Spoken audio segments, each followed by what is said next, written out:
मेरा अपना ये मानना है कि अगर किसी जगह पे इंसर्जेंसी चल रही होती है तो जो नस्ल, जो जनरेशन उस वक्त वहां पे पल बढ़ रहा होता है वो फ्यूचरलेस हो जाता है।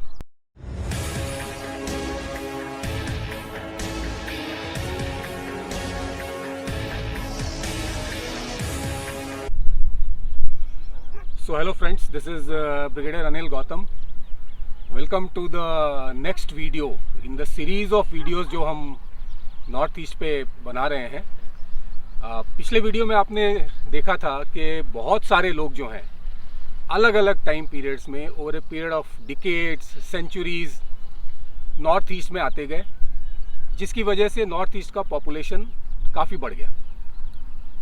यहाँ पे एक ध्यान देने वाली बात और है कि ऐसा नहीं है कि पॉपुलेशन सिर्फ बाहर से आने वालों की वजह से बढ़ा है। कुछ लोग जो हैं, कई सारे लोग जो हैं वो सेंचुरीज पहले यहाँ आए थे और उनकी जो अगली नस्लें हैं, उनकी जो अगली पुश्तें हैं वो यहीं पैदा हुई हैं। कहने को तो ये बाहर वाले हैं, बट ये उस ज़मीन पे कभी गए ही नहीं हैं जहाँ से इनके पुरखे आए थे। लेकिन ये जो पॉपुलेशन का एक्सप्लोजन हुआ है नॉर्थ ईस्ट में, वो आज़ादी और उसके बाद हुआ है, और जिसकी वजह से वहाँ का पॉपुलेशन और रिसोर्सेज का बैलेंस जो है वो बिगड़ गया और वहाँ से नॉर्थ ईस्ट की सारी फसाद शुरू हुई है। मेरा अपना मानना है कि ये पॉपुलेशन और रिसोर्स का डिसबैलेंस है। पॉपुलेशन बढ़ गया, रिसोर्सेज बढ़े नहीं, जिसके कारण एक नॉर्थ ईस्ट में एक प्रॉब्लम शुरू हुई है। तो चलिए इस प्रॉब्लम को ट्रैक करते हैं, देखते हैं क्या हुआ। वैसे शुरू में तो कुछ भी नहीं हुआ। नॉर्थ ईस्ट खाली था, काफ़ी कम लोग थे वहाँ, रिसोर्सेज सफिशिएंट थे। इनफैक्ट जब बाहर वाले शुरू में नॉर्थ ईस्ट में आए तो नॉर्थ ईस्ट वालों ने तो उनको वेलकम किया, क्योंकि जैसा आपको पता है कि नॉर्थ ईस्ट में जो पहला लॉट लाया गया था वो ब्रिटिशर्स ने लाया था अपने टी गार्डन्स के लिए और टिम्बर वर्क के लिए।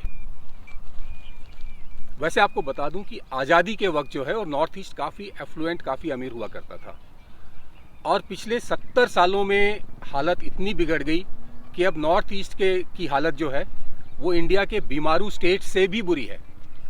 एक स्टैटिस्टिक्स ये कहता है कि अगर रेस्ट ऑफ द कंट्री, बाकी पूरा देश 9% पर एनम के रेट पे ग्रो करता है, तो नॉर्थ ईस्ट को 14% पे ग्रो करना पड़ेगा काफ़ी लंबे टाइम तक रेस्ट ऑफ इंडिया के बराबरी में आने के लिए।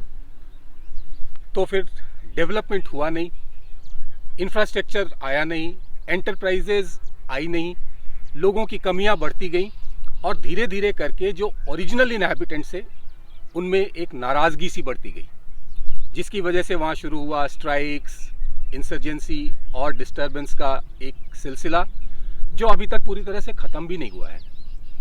तो मैं इस बात को बार बार एम्फेसाइज इसलिए कर रहा हूँ क्योंकि लोग ये कहते हैं, कई सारे लोग कहते हैं कि नॉर्थ ईस्ट में अंडर डेवलपमेंट और इंसर्जेंसी और डिस्टर्बेंसेस की और सारी वजह हैं और होंगी भी, बट मेरा अपना मानना है कि उसकी जड़ में रोटी, कपड़ा, मकान और परिवार है। कई लोग और बहुत सारे रीजंस देते हैं, जैसे कुछ लोग बोलते हैं कि वहाँ की इंसर्जेंसी की वजह है कि वहाँ की ट्राइबल लाइफ और ट्राइबल कल्चर खतरे में आ जाती है। कुछ लोग कहते हैं कि वहाँ के जो रिलीजन्स हैं उनके कन्वर्जन का खतरा है, और कई सारे रीजन्स हैं, और वो रीजन्स अपनी अपनी जगह सही हैं। अगर ये cultural preservation, tribal preservation, religious preservation, ये रीजन्स अगर उतने स्ट्रांग होते तो पिछले कुछ दिनों में, कुछ दशकों में जो हम ये ट्रेंड देख रहे हैं कि एक बहुत बड़ी संख्या में नॉर्थ ईस्ट के यंगस्टर्स वो मेनलैंड इंडिया में काम की खोज में आ रहे हैं, वो यहाँ पे आके जिल्लत की, एक डिस्कम्फर्ट की ज़िंदगी जीते हैं, इनके साथ डिस्क्रिमिनेशन होता है, इन्हें चिंकी, मोमो, चीची चूचू और ऐसे कई सारे नामों से बुलाया जाता है, पर ये लोग वहाँ टिक के काम करते हैं और कंट्रीब्यूट करते हैं।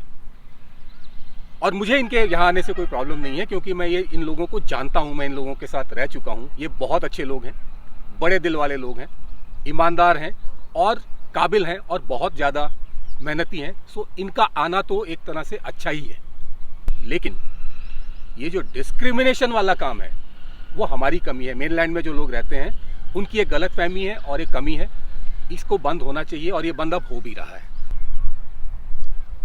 ये पॉपुलेशन रिसोर्स डिसबैलेंस के दो एक्सेप्शन हैं। दो ऐसे स्टेट्स हैं नॉर्थ ईस्ट में जहां पे ये ओब्लिकली लगता है, डायरेक्टली ये फैक्टर लगता नहीं है।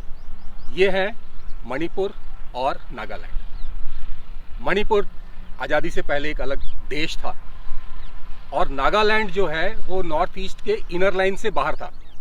नॉर्थ ईस्ट के इनर लाइन से बाहर होने का मतलब ये है कि वहां तो अंग्रेज भी नहीं गए। तो जब आज़ादी मिली तो उस वक्त ये इंडिया का पार्ट हो गए।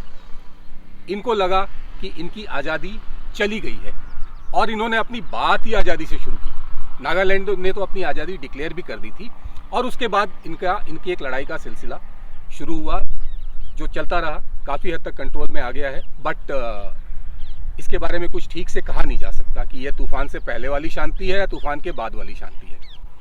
बट इन रीजंस की भी हम जड़ में अगर जाएंगे तो ये तो सिर्फ चिंगारी थी। इसको हवा दी bad politics, corruption, bad governance और लैक ऑफ डेवलपमेंट ने। अगर इन इश्यूज पे फोकस किया जाता तो मेरे ख्याल से ये चिंगारी आग बनने से पहले कंट्रोल की जा सकती थी। तो ये तो बात हुई नॉर्थ ईस्ट के डिस्टर्बेंसेस की। अब क्या हुआ, जब ये स्ट्राइक्स का, इंसर्जेंसीज का, डिस्टर्बेंसेस का सिलसिला शुरू हुआ तो डेवलपमेंट जितना हो रहा था उससे भी कम हो गया। जब डेवलपमेंट कम हुआ तो ये इंसर्जेंसी, स्ट्राइक्स और डिस्टर्बेंसेस बढ़ते गए। तो एक नेगेटिव फीडबैक सा मिलता गया जहां पे डेवलपमेंट और डिस्टर्बेंस एक दूसरे को फीड करके डिस्टर्बेंसेस को और भी ज़्यादा बढ़ा रहे थे। यह है एक्चुअल हालात। जब हिंदुस्तान आज़ाद हुआ था तो नॉर्थ ईस्ट इंडिया तकरीबन आसाम ही था। दो छोटे किंगडम्स थे, मणिपुर और त्रिपुरा, जिसको मैप पे सर्कल से मार्क किया गया है। उसके अलावा पूरा का पूरा नॉर्थ ईस्ट आसाम था। अरुणाचल प्रदेश की कोई डिफाइंड बाउंड्री नहीं थी और उसका एडमिनिस्ट्रेशन भी आसाम से ही होता था। तो चलिए अब ये देखते हैं कि इसका प्रोसेस क्या हुआ। जो ट्राइबल्स और ओरिजिनल इनहैबिटेंट्स थे उन्होंने ये मांग शुरू की कि जो बाहर वाले आए हैं वो उस जगह को छोड़ के चले जाएं। शुरुआत तो तकरीबन उन सारों ने अलग देश की मांग की थी और अल्टीमेटली जाके अलग स्टेट्स पे उनका एक कॉम्प्रोमाइज ऑप्शन निकल के आया। सबसे पहले नागालैंड में को एक इंडिपेंडेंट स्टेट बनाया गया 1963 में। यहाँ की जो इंसर्जेंसी थी वो it is called the bloodiest insurgency in the history of Indian और मे बी वर्ल्ड इंसर्जेंसी। इसको मदर ऑफ ऑल इंसर्जेंसीज कहा जाता है और ये अभी पूरी तरह से ख़त्म हुआ भी नहीं है। तो शुरुआत हुई नागालैंड से 1963 में। फिर 1970 में मेघालय के लोगों ने वही आवाज़ उठाई कि यहाँ से आउटसाइडर्स को बाहर भेजो और उनके गारो, खासी और जैंतिया 3 हिल्स का एक ब्लॉक है, वहाँ पे इंसर्जेंसी चली। नॉर्थ ईस्ट में 1970 में मेघालय एक अलग स्टेट बना दिया गया। मिजोरम में भी वही आवाज़ उठी और 1986 में मिजोरम को एक अलग स्टेट बना दिया गया। और अरुणाचल प्रदेश, जहाँ तो कोई प्रॉब्लम थी भी नहीं, वहाँ पे लोगों को लगा कि हमारे फ्यूचर में प्रॉब्लम हो सकती है और उन्होंने छोटी मोटी आवाज़ उठाई और अरुणाचल प्रदेश को भी एक अलग स्टेट 1987 में बना दिया गया। तो वैसे अरुणाचल प्रदेश का एक अलग स्टेट बनता भी है क्योंकि वो काफ़ी बड़ा है और उसका बॉर्डर चाइना के साथ लगता है, तो उसके अलग सिक्योरिटी कंसर्न्स हैं, तो वहाँ पे एक अलग तरह के एडमिनिस्ट्रेशन और मैनेजमेंट की ज़रूरत है। तो इस तरह से नॉर्थ ईस्ट और इंडिया, जो पहले सिर्फ 2 छोटे छोटे किंगडम्स और आसाम था, वो अब टुकड़ों में बट के 7 स्टेट हो गया। तो अभी तक तो सुनने में ये सिंपल लगता है कि रिसोर्सेज कम हुए, लोगों ने अपने स्टेट, अपने कंट्री की डिमांड की और उनको अलग अलग स्टेट दे दिया गया। बट ये इतना सिंपल है नहीं। इसका जो प्रोसेस था वो काफ़ी ज़्यादा पेनफुल था। वहाँ के लोगों में आपस की लड़ाई, जिसकी वजह से डिस्टर्बेंसेस बढ़े, फिर सिक्योरिटी फोर्सेस को इंडक्ट करना पड़ा, फिर वहाँ के लोगों की सिक्योरिटी फोर्सेस के साथ लड़ाई, extreme violence, lot of lives lost, lot of property lost और लाखों लोग जो हैं वो अपनी जगह से डिस्प्लेस हो गए। मेरा अपना ये मानना है कि अगर किसी जगह पे इंसर्जेंसी चल रही होती है तो जो नस्ल जो जनरेशन उस वक्त वहाँ पे पल बढ़ रहा होता है वो फ्यूचरलेस हो जाता है। और इंसर्जेंसीज का क्या है, वो तो बढ़ती घटती रहती हैं, इंटेंसिटी कभी ऊंचा होता है कभी कम हो जाता है। इंसर्जेंसी के इंटेंसिटी के कम होने के बाद भी, या उस इंसर्जेंसी का सॉल्यूशन निकल जाने के बाद भी, इंसर्जेंसी खत्म हो जाने के बाद भी, ये जो जनरेशन उस इंसर्जेंसी के दौरान फ्यूचरलेस हो गई, इनका फ्यूचर वापस मुड़ के रिस्टोर नहीं होता। और इसका इफेक्ट फिर कई जनरेशन्स तक होता रहता है। थोड़े से लोग हैं जो इससे फायदा उठा ले जाते हैं, बट मास बहुत बड़ी संख्या में लोग हैं जिनके कई जनरेशन्स पे इसका बुरा असर पड़ता है। और इन स्टेट्स के बनने के बाद क्या हुआ, ये सारे ट्राइबल ग्राउंड्स पे बने थे, ये ट्राइबल स्टेट्स थे। तो जब ये स्टेट्स बन गए तो इनकी जो गवर्नमेंट्स थी वो इनवर्ड लुकिंग हो गई। सारी फैसिलिटी, सारी सहूलियतें ट्राइबल्स के लिए। ध्यान देने वाली बात है कि ये ट्राइबल स्टेट्स तो हैं, बट यहाँ पे सिर्फ ट्राइबल्स नहीं रहते थे, उनके मेजॉरिटी ट्राइब्स के अलावा भी बहुत सारे लोग, इनकी संख्या बहुत बड़ी थी, ये भी उन्हीं स्टेट्स में रहते थे। अब ये अपने स्टेट में ही आउटसाइडर हो गए। इनकी हालत हो गई रिफ्यूजीज की तरह। फर्क सिर्फ इतना है कि रिफ्यूजीज के पास अपना देश नहीं है और ये लोग अपने ही देश में रिफ्यूजीज हो गए। और एक बहुत बड़ा इंटरनल डिस्प्लेसमेंट का सिलसिला शुरू हुआ जो अभी तक जारी है। और ऐसा नहीं है कि ट्राइबल स्टेट्स बनने के बाद सारी प्रॉब्लम खत्म हो गई। जो ट्राइब्स थे, जो जो क्लस्टर ऑफ ट्राइब्स जिन्होंने अपने ट्राइबल स्टेट की बात की थी, उनके आपस के प्रॉब्लम्स अभी तक खत्म नहीं हुए हैं। वो प्रॉब्लम्स चल रहे हैं, सिमरिंग हैं, शायद कंट्रोल में रह जाएं, शायद कभी एक्सप्लोड कर जाएं। मेघालय का डिमांड गारो, खासी और जैंतिया ट्राइब्स ने किया था, जिसके कारण मेघालय बन गया। बट अब गारो, खासी और जैंतिया ट्राइब्स के अंदर डिफरेंसेस का एक अंडर करंट है। मिजोरम में जो चकमा और रियांग और कई सारे और ट्राइब्स हैं, उनका मिजो ट्राइब्स के साथ एक डिफरेंस है, क्योंकि मिजोज जैसा कि आपको पता है वो क्रिश्चियंस हैं, और ये जो बाकी के ट्राइब्स हैं वो कन्वर्जन का थ्रेट फील कर रहे हैं। नागा और कुकी क्लैशेस जो हमेशा न्यूज़ में रहते हैं, उसमें हजारों जानें जा चुकी हैं और बहुत सारा प्रॉपर्टी का नुकसान हो चुका है। तो ये हम देख पा रहे हैं कि ट्राइबल स्टेट्स बनने के बावजूद या ट्राइबल स्टेट्स बनने के बाद भी वो प्रॉब्लम्स खत्म हुई नहीं है। एक टेम्परेरी सॉल्यूशन सा लगता है। आगे देखते हैं क्या होता है। तो ये तो हुई यहाँ तक की बात कि रिसोर्सेज की कमी, डेवलपमेंट की कमी की वजह से इंसर्जेंसीज और डिस्टर्बेंसेस शुरू हुए। डिस्टर्बेंसेस की वजह से डेवलपमेंट की कमी होती गई और ये एक दूसरे के पूरक हो गए और ये एक सिलसिला चलता रहा। इस वीडियो में हम यहीं तक बात करेंगे।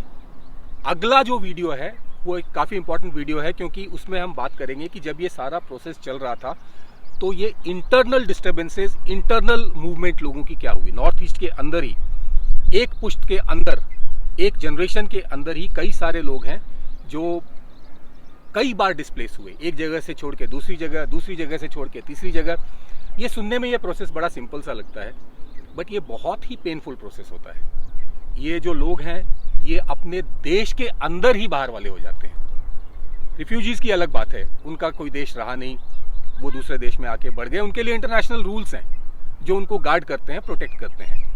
ये जो लोग हैं जो इंटरनली डिस्प्लेस होते हैं, इनकी हालत बहुत बदतर होती है और इनके बारे में बात करने और जानने की ज़रूरत है। इसकी कोशिश हम अगले वीडियो में करेंगे। तो जैसा मैंने पहले भी कहा था कि नॉर्थ ईस्ट की एक कॉम्प्लेक्स स्टोरी है। इसको मैंने सिंप्लीफाई करके एक सीक्वेंशियल स्टोरी लाइन में कन्वर्ट करने की कोशिश की है। और फिर से मैं यही रिक्वेस्ट करूंगा कि आप इन वीडियोस को एक सीक्वेंस में देख लें, ताकि पूरा का पूरा पिक्चर एक बार क्लियर हो जाए। ये उपन्यास की तरह है, नॉवल की तरह है, इसको बीच से पढ़ के उतना कुछ मज़ा आएगा नहीं। और वैसे भी हमारा ये मानना है कि हमारे देश का ये बहुत बड़ा और बहुत इंपॉर्टेंट एरिया है। हमारे देश का फ्यूचर इसके साथ लिंक्ड है। तो as a people of this country, as countryman, as Indians, एक बार अपनी लाइफ में इसके बारे में जानना तो बनता है ना। तो वो सब बात करेंगे हम अगले वीडियो में। अगले 3-4 वीडियोज़ हैं, उसके बाद ट्रिप भी शुरू होने वाला है। तो इस वीडियो में इतना ही। Till then, this is brigadier Anil Gautam, wishing you godspeed and above everything else, जय हिंद।